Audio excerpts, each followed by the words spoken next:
ug sanglit nga imong nakita nga ang puthaw gisaktan sa yanang sa yutang kolonon. Sila musagol sa ilang kaugalingon uban sa kaliwatan sa katawhan. Apan sila dili magakatapot sa usag-usa sama sa puthaw nga dili musagol sa yutang kolonon o sa yanang sa yutang kolonon.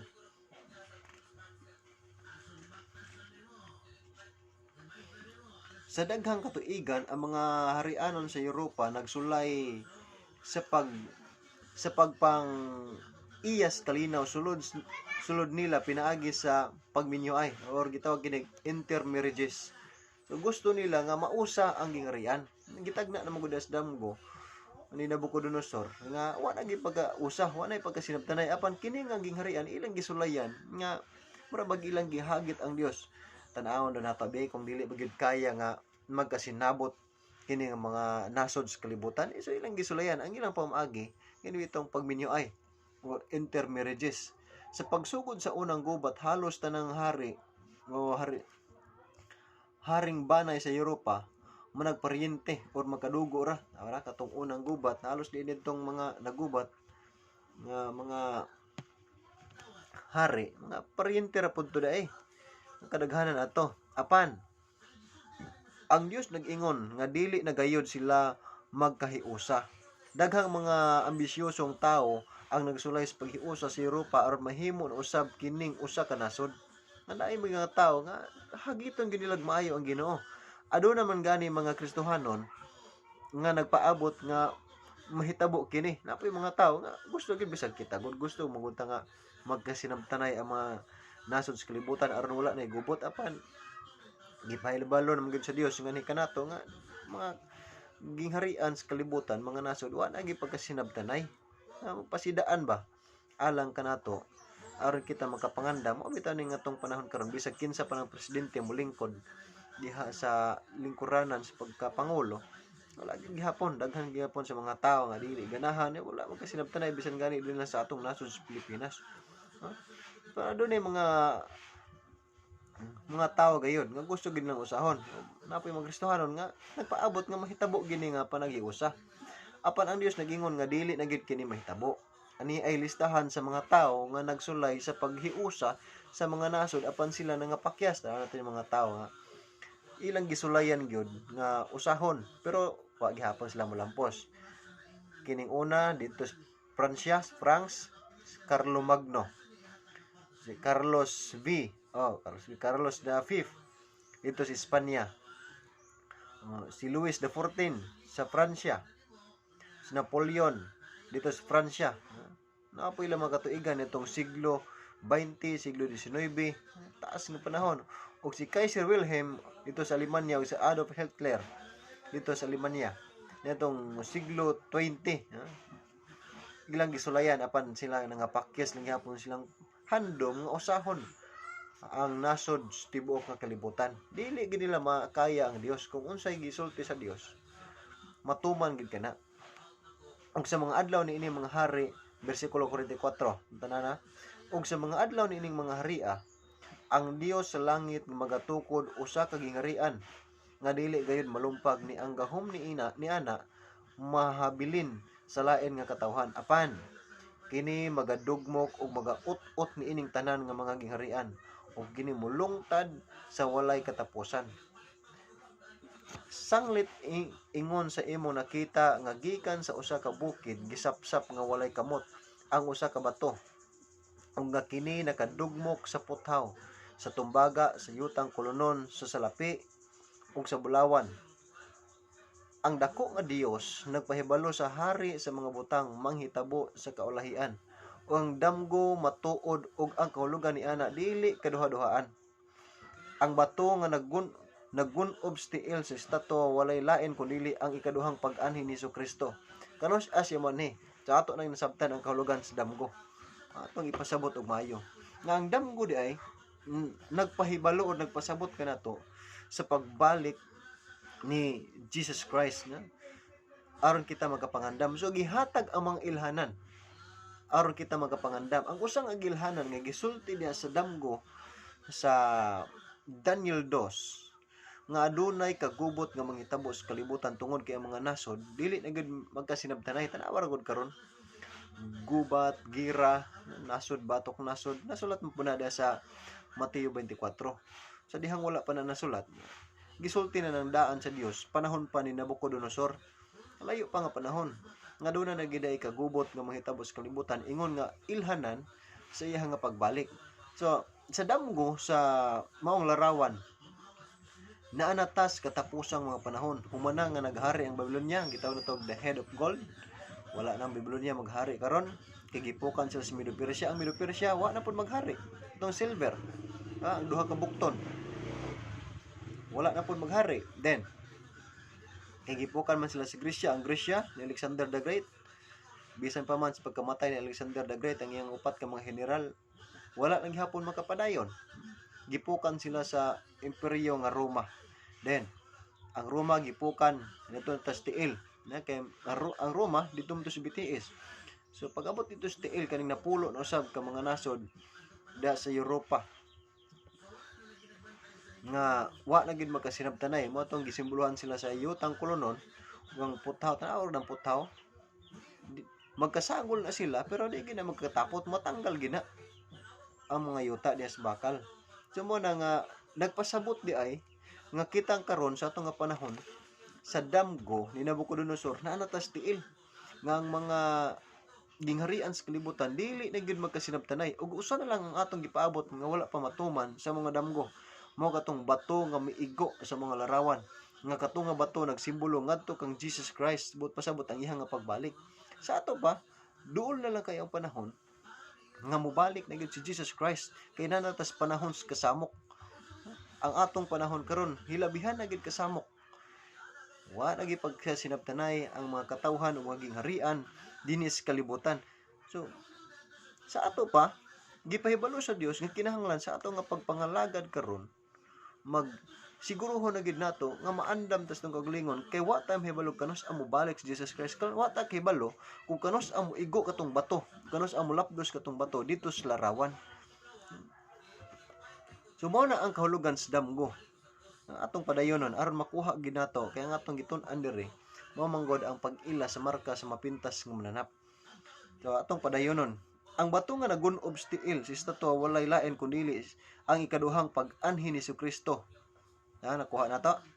So wala tay lain nga gipaabot nga manghitabo des damgo kundi ang pagbalik ni Jesus Christ aron sa pagkuha siya mga katawhan, paghatag balos sa matag usa sumala sa binhatan. Sa mga adlaw nining mga haria, bersikulo 44 itong balikon sa pambasa. Kita nga nagapuyo, mao ni siya. Kita nagapuyo sa ulahing mga adlaw niining mga haria. Ano akong giingon ganiha? Nga sa atong panahon karon nagpuyo na ta sa adlaw nining mga haria.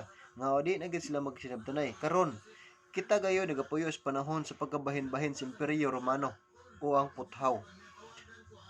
Ang pinakasunod nga mahitabo sigon sa panan-aw ni Nabucodonosor mao ang pagbalik ni Jesucristo.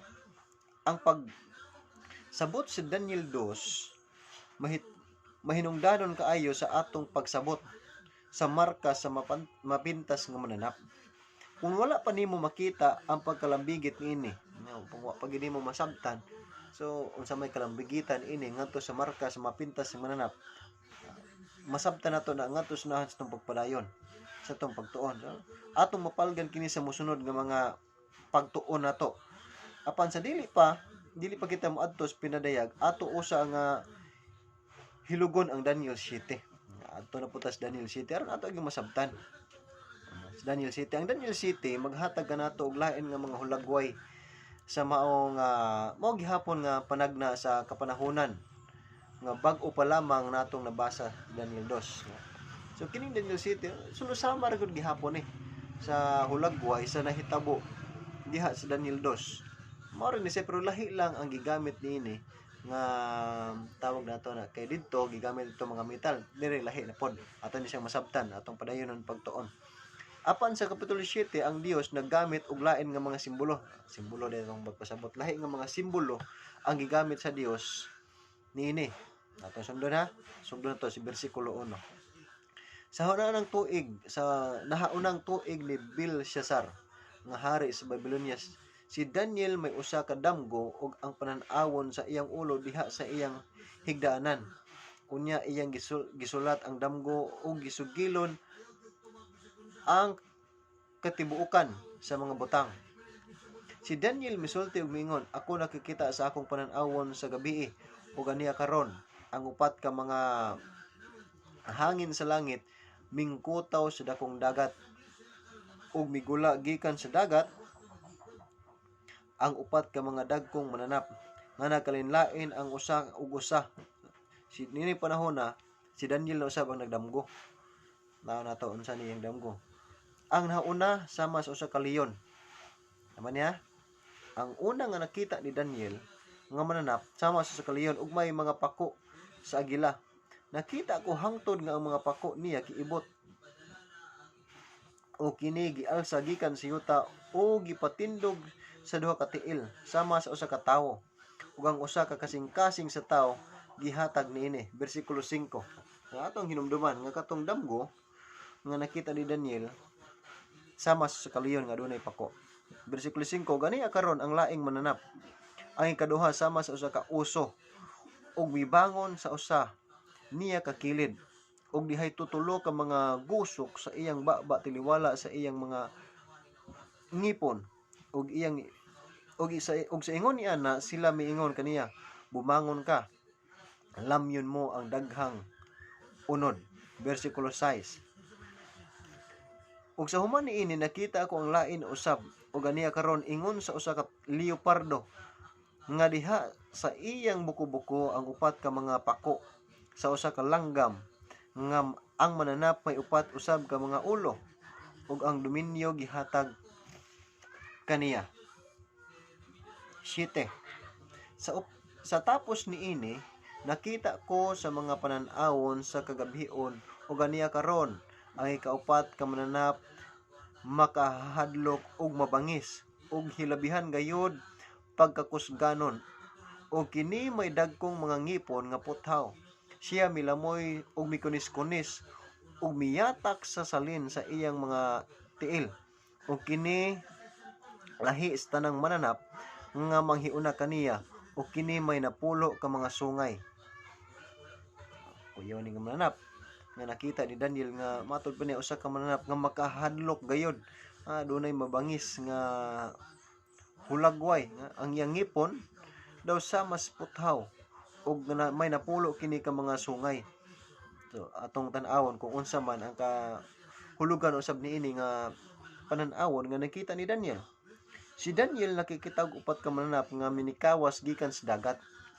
Usa ka leon, usa ka oso, usa ka leopardo ug usa ka makahadlok ug mabangis nga mananap nga dili niya mahulagway sa lain nga paagi. Kining upat ka mga mananap mao'y simbolo sa mao nga gihapon nga upat ka gingharian nga nabasa na nato diha sa Daniel 2. Sa ato pa kini di mga mananap nagsimbolo lang gihapon niadtong upat ka gingharian, ang Babylonia, ang Medo-Persia, ang Gresya ug ang Roma nga nakita nato sa tong pagtuon ganiha dito sa Daniel 2. Kung ikaw mangutana nganong nahibal-an man kung nagsimbolo ba sila sa mga gingharian, sayon ra kaayo kanang tubagon pinaagi sa bersikulo 17. Atong tanan nganong nahibal-an man nato nga kaning mananap mao ra gyapon ang simbolo nitong sa Daniel 2. Kining dagkong mga mananap nga upat mao ang upat ka mga hari nga pitindog dinhi sa yuta.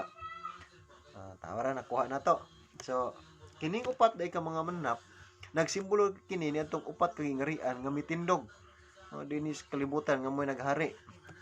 Sumalas to nakita ganiya. Kung adunay mangutana giunsa nimo pagkahibalo nga sila nagasimbolo sa mao gihapon nga upat ka gingharian nga simbolohan sa mga metal sa panan-awon sa Daniel 2. Ang bersikulo 23 naghatag kanato og tubag ni ana.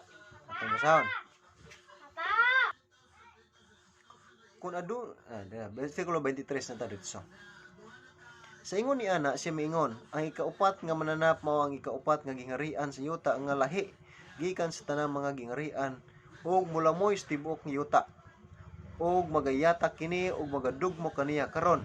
Basa uban kanako ang paghulagway niining kaupat kagingarian sa Daniel 2 ug sa Daniel 7.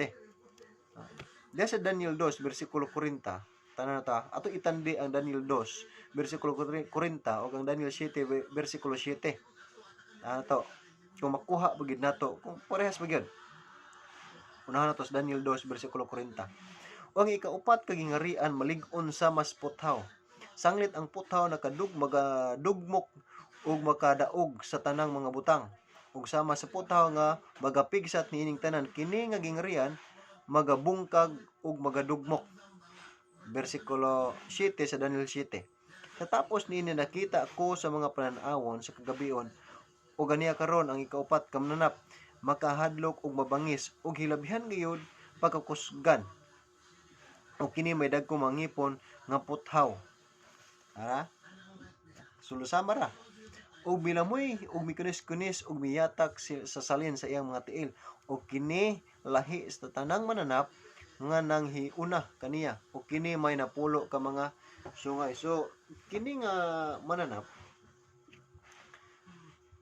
nga gisugutan sa Daniel 2:40 nga gingarian nga samas puthaw o diri po sa Daniel 7 nga adunay mga ngipon nga puthaw.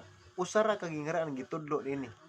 Walay lain kundi ang imperyo sa Roma ng mga higala. Atong tanawan na ang pagkasusama sa duha ka mga panan-awon. Kung atong itandi kining duha ka panan-awon, atong masabtan nga gibati gid sa Dios ang pagka mahinungdanon kayo nini nga panagna.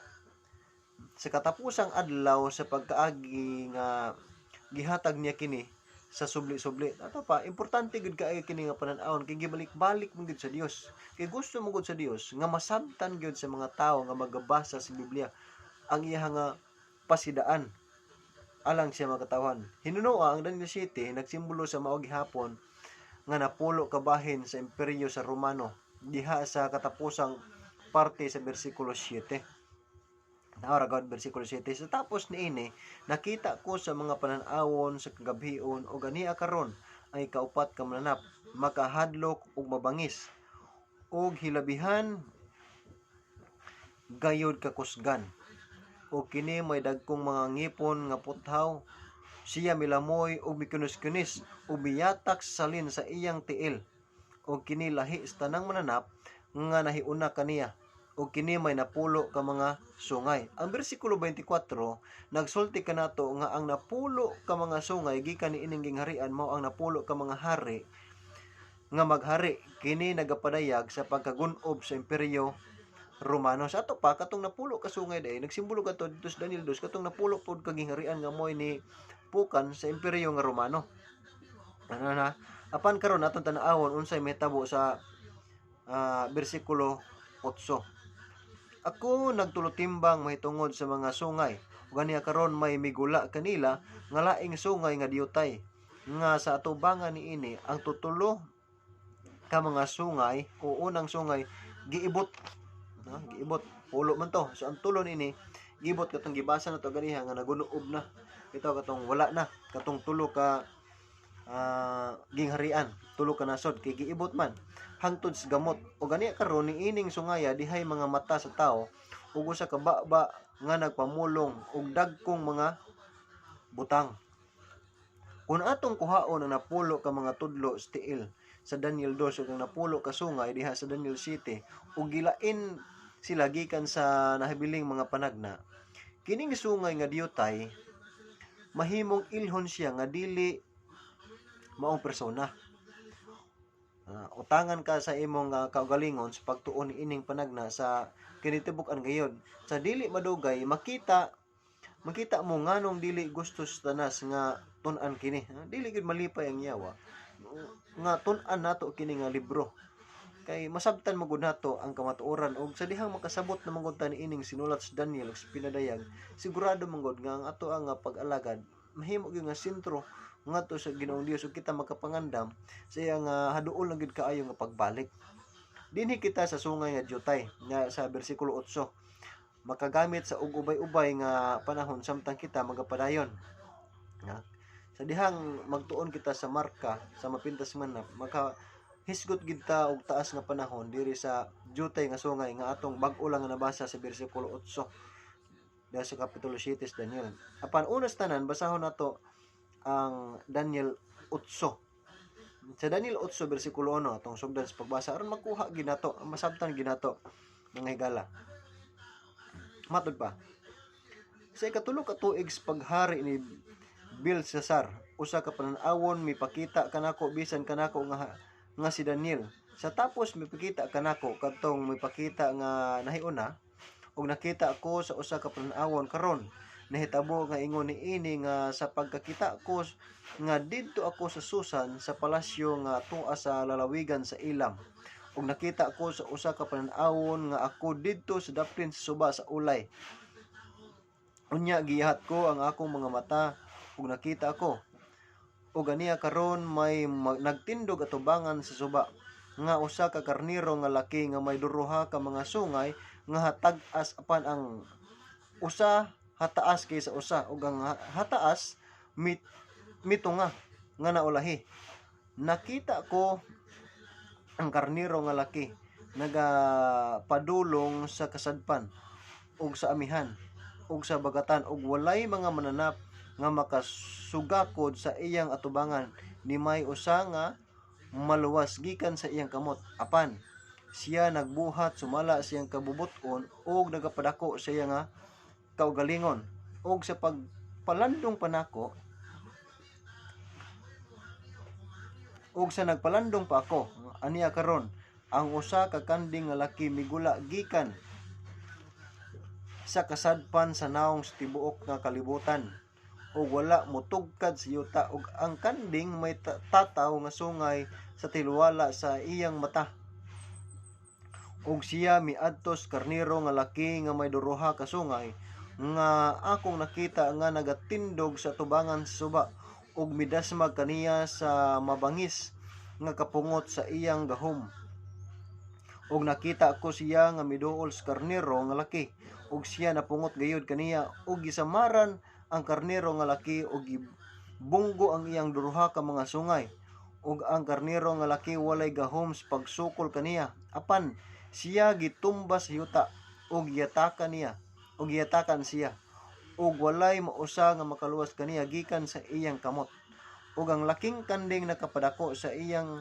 kaugalingon sa diha nga kusgano na siya ang dakong sungay nabunggo ug ilis kaniya migula ang upat ka mga tataw nga sungay paingon sa upat ka mga hulungawan sa hangin sa langit ug gikan sa usa kanila migula ang usa ka gamay nga sungay nga mitubo sa hilabihan nga pagkadako paingon sa bagatan ug paingon sa silangan ug paingon sa mahimayaon nga yuta.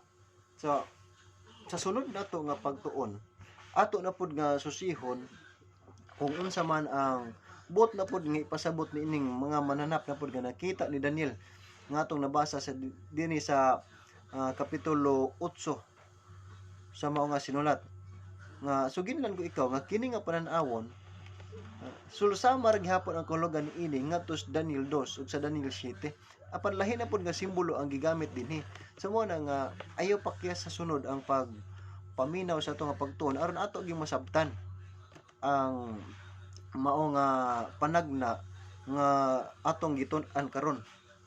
Salamat kayo ug magkita ta sunod nga panahon sunod nga adlaw nga ihatag sa Dios nganhi kanato. Dalagon ang Dios og mayong adlaw kanatong tanan.